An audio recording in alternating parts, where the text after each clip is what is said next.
Écoute, c'est vraiment intéressant. Accusés à tort de véhiculer des maladies, les cagots sont une population apparue au Moyen Âge en France.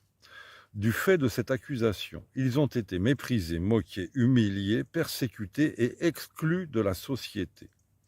Ils ont été contraints de vivre uniquement entre eux, à l'extérieur des villages, et obligés d'arborer des signes distinctifs afin d'être séparés visuellement du reste de la population, principalement par une patte d'oie cousue sur leurs vêtements, une patte d'oie rouge.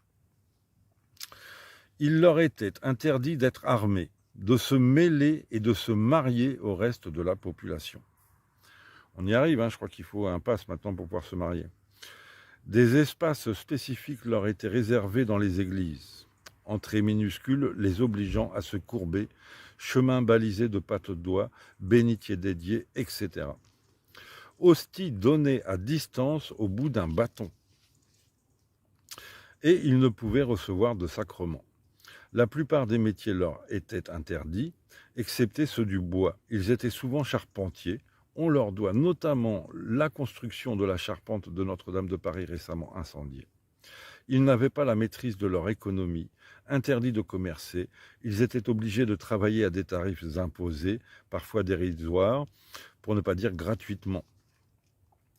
Leurs paroles, donc c'est des ouvriers pas chers, c'est pour ça que voilà, ils étaient pratiques sur les chantiers, c'est des esclaves.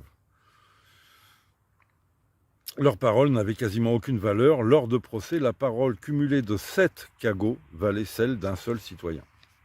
Après plusieurs siècles de lutte, les cagots ont obtenu une réhabilitation graduelle pour être enfin considérés comme citoyens à part entière lors de la Révolution, puis être finalement réintégrés et fondus à la population.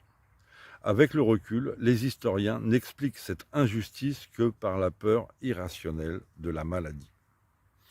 On est retourné au Moyen-Âge. On est en pleine science-fiction, mais avec une mentalité médiévale.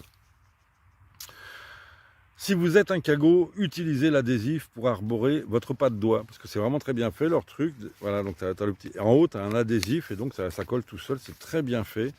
Et il se peut que ça se développe en France.